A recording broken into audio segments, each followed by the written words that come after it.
Hey guys, it's Steven here, back with another video because the transfer window has just slammed shut. Manchester City have completed their business. Not much business, if we're being honest, on the final day of the window, mainly just a bunch of loans. But I'm going to go through this transfer window today and give a little bit of a review and a little bit of my opinion on how it went for Manchester City Football Club. Before I do that though, I want to say thank you to OneFootball for keeping me up to date with all the ongoings from across the world of transfers and football in general. Not just Manchester City. I heard about all the big news, be it Messi, be it, I don't know, Saul being linked to Chelsea last minute, all the rejected bids from PSG from Real Madrid about Mbappe and all that kind of stuff. And of course, I got up to date with all the loans going out of the club as well at the same time, and all the stats and all the information that I needed to know about. So if you want to help support my channel a little bit and get one of the best apps on the market, bar absolutely none, click the link in the description down below my face right there. Click that link, download OneFootball onto your phone and enjoy it. You won't regret it, I promise you. But Manchester City, it's over. We didn't quite get the players that we wanted. I think it's simple to say. I think it's simple as that. In terms of the incomings, of course, we signed Jack Grealish for £100 million. He's been overshadowed, though, by maybe the failure to sign a striker, but we can't pretend that Jack Grealish is anything other than a superstar signing. He's a British transfer record. We have broken a record. We have reached 100 million, which is an absolutely insane amount of money. And we've done it for a guy who's still got a lot to prove, if we're being totally honest. But Jack Grealish is clearly a fantastic player. And my gut instinct is that Grealish will prove to be worth every single penny in time. I think he'll be a superstar for Manchester City because I think he's already shown glimpses of the quality that he's got. Give him a little bit of time with Guardiola and learning from the likes of Kevin De Bruyne and Gundogan and so on, and you're going to have some midfielder there, some absolutely fantastic attacker stroke midfielder. And Grealish, I mean, that was a hype signing, and I think it's sometimes worth remembering just how excited we were when Grealish got done after a very protracted, quite entertaining saga amongst the Aston Villa and Manchester City fans. It was contemptuous at times. It was aggressive, but it was funny, and he got done in the end. And Sam Lee strolled off into the sunset with Jack Grealish avatar on Twitter, loving it. I'm not sure he actually did that, but he did his hair, didn't he? And it was fun times, and that was all the hype. And at that point, I think we all thought we were going to sign Harry Kane as well. Obviously, the big signing of the summer was Scott Carson on a free transfer from Derby County. We signed the indomitable future Ballon d'Or winner Scott Carson, and it was a lovely little bit of free transfer business. And also, we signed the wonderfully named Keiki for $9 million from Fluminense. There's some rumours about we brought that forward. I don't know what's going to happen there. I don't know much about him because I don't watch loads of Brazilian youth football, if I'm being honest, or first team Brazilian football either. But Keiki, it seems like a very skillful player. Let's see how that goes down. But one very much for the future, and potentially a CFG signing. We'll see how that goes and how that develops. And that was basically where it ended. Now, the context of the disappointment for this window, we can't really ignore it. The elephant in the room, in my opinion, was what Khaldoon said. I can't remember the exact quotes, but we all watched the end of season review, and Khaldoon made a relatively big point about how we needed to replace someone like Sergio Aguero, and we needed to, and we would replace someone like Sergio Aguero, how we would basically get a replacement for him. He made a point of kind of saying that's going to happen. And of course, it didn't. It didn't in the end. I don't mean he lied to us, as some people would imply. I think they had misplaced faith, if we're being honest. But they did kind of make a rod for their own backs. If you do say something, the internet doesn't forget, unfortunately. People do adjust their expectations accordingly. I'm never one for kicking off unless we do some absolutely disastrous, which I don't think we have here. But in this instance, I understand people's frustration is what I will say, because if you come out and say stuff like that, people are going to go, well, you said you were going to do it, and you didn't do it, and you faffed around. And I think that's probably a fair comment. I mean, I think it's fair to say as well, we haven't really addressed the left-back issue. The issue got worse, of course, unfortunately, due to horrific allegations. Mendy is currently in prison, so I hate to sound cruel and emotionless, but we are a player down there, and I'm not complaining about that, rightfully so, given the allegations. But left back was a problem anyway. Before that, it always has been a problem in terms of Zinchenko's great. Mendy clearly never the answer, even before this horrific stuff. So we always knew that was going to be a problem. We didn't address that.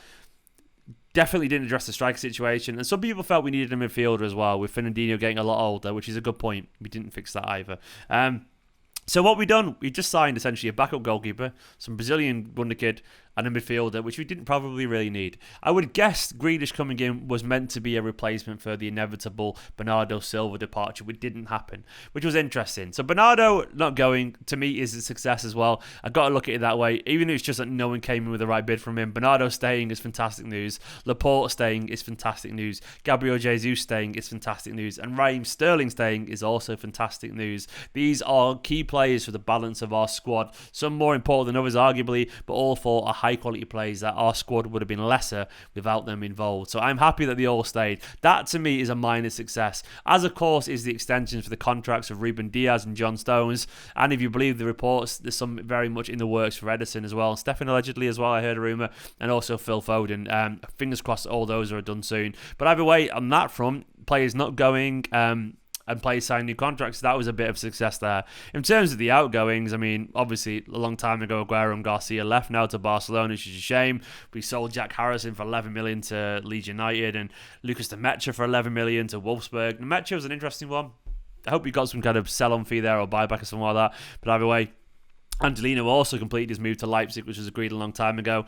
And then here comes the loans, basically. Patrick Roberts, in the final year of his Manchester City contract, with his sixth loan, which is insane, he went to Troyes, as did Eric Palmer-Brown, an American defender, which I've not paid much attention to, City Football Group one, as did Philip Sandler. He went to Troyes as well.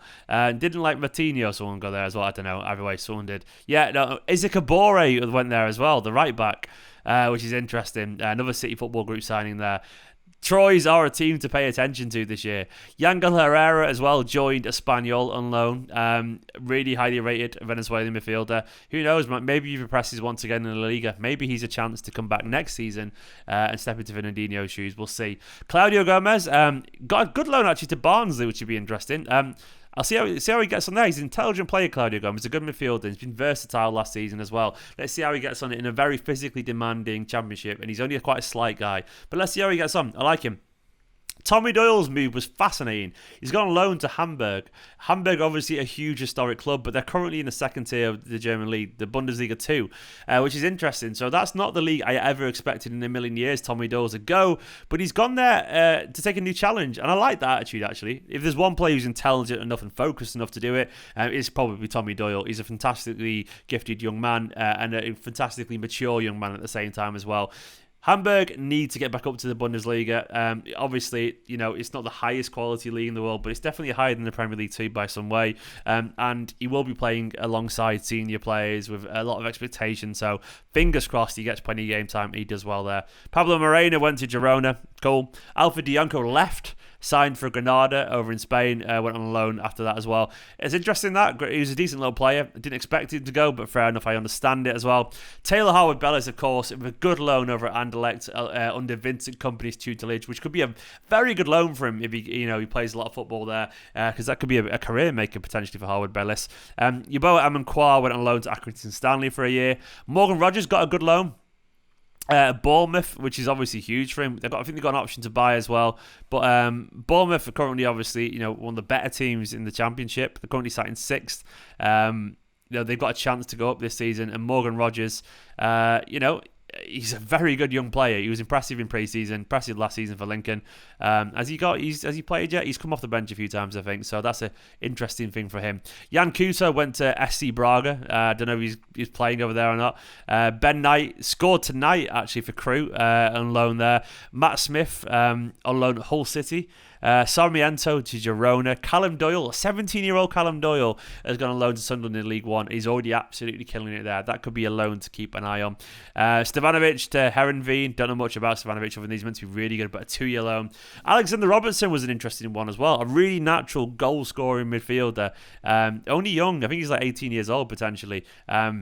Only just got into the EDS side, and he's at Ross County, which is interesting. Like I was never in a million years expecting him to be at Ross County. I don't know if he's played any football yet this season. I think he's played a couple of games in the League Cup. Either way, interesting.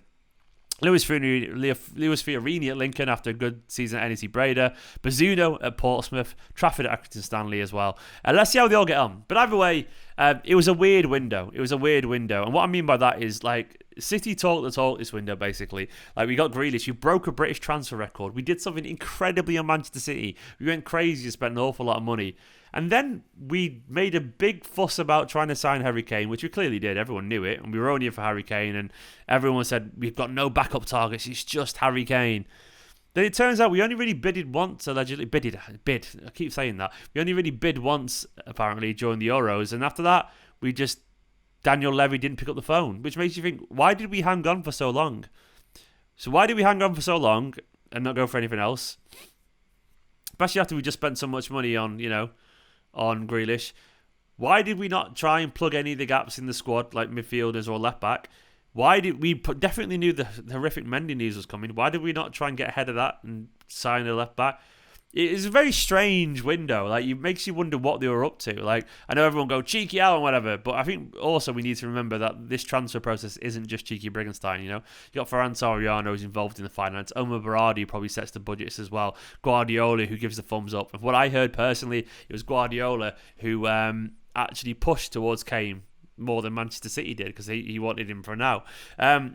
But there's loads of people involved in transfers, not just cheeky. And I think City did get it relatively wrong this summer. I mean, it hasn't been a horrific window because we signed Grealish, kept some key players, so maybe a 5 out of 10, a bang average one, maybe slightly poor, so 4 out of 10. But overall, it was strange. We couldn't find suitors, I guess, with Bernardo and Laporte, which is fine, and I'm fine with that.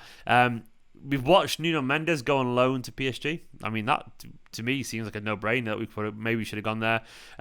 But fair enough, man. I don't blame him. I mean, he's playing alongside Messi, Neymar, Mbappe, Ramos, Donnarumma, Verratti, living in Paris. Maybe he wanted to go there instead of Manchester anyway, Nuno Mendes. I wouldn't blame him if he did, if we were even in for him for the first place.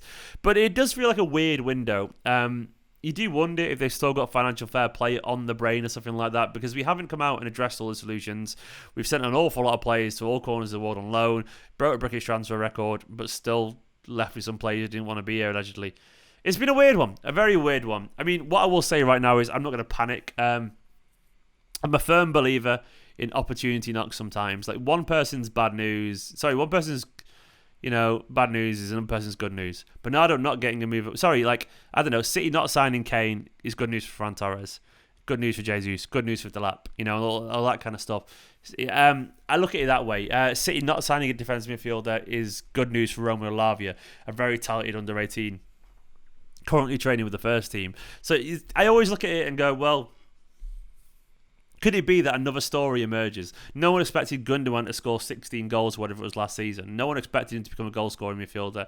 No one expected Zinchenko at one point to become a left-back solution. And I guess the point I'm making is when you've got quality footballers, they often do find a way to solve problems themselves. Would anyone really be surprised if Ferran Torres played 30 games, started 30 games, if we're looking here and going, oh, he's got 20-odd goals? No one would be surprised. And I think we forget. Everyone's like, oh, he'll score 15 goals this season, maybe 15, 20 goals. I think we all forget. Ferran Torres scored 13 goals last season anyway, and he barely played. People forget how many goals he scored last season. He's already on 2 for this season. If he's played another 25 games by Christmas, which is about the amount of games there's left, he'd probably be at 15 goals already. So I'm not saying he's the solution. But what I'm saying is I would not be surprised if he offers a pretty good one. And Delap maybe impresses when he gets back training with the first team and he gets some chances. Or maybe Jesus carries on his confidence out wide and takes it back into the middle. I don't know. But what I guess the point I'm making is I'm not going to have a breakdown over this. It's not been optimal. But I do think if we get it wrong, we are going to have to fucking sort it out next summer. We're going to have to improve. I probably slightly downplay my expectations. I was confident about winning the league because I thought we were going to sign a striker. I'm not unconfident now, but I'm definitely not as confident as I was, is what I would say. But I still think we'll make a really good challenge. We'll still be there at the business end of the season because we're Manchester City and we're a very, very good team. Guys, thank you for watching this video. Let me know down in the comments how you're feeling about this transfer window and what you make of it and all that kind of stuff. For now, though, don't worry about it. We're City. We're really, really good and we'll be all right. Like, comment, subscribe. Big love to my Patreon producer, Scott Denemy, and all the other names scrolling down to the side of the screen. I'll be back tomorrow with another video, of course. Come on, City. We're really good. It'll be all right, I promise you. Bye-bye.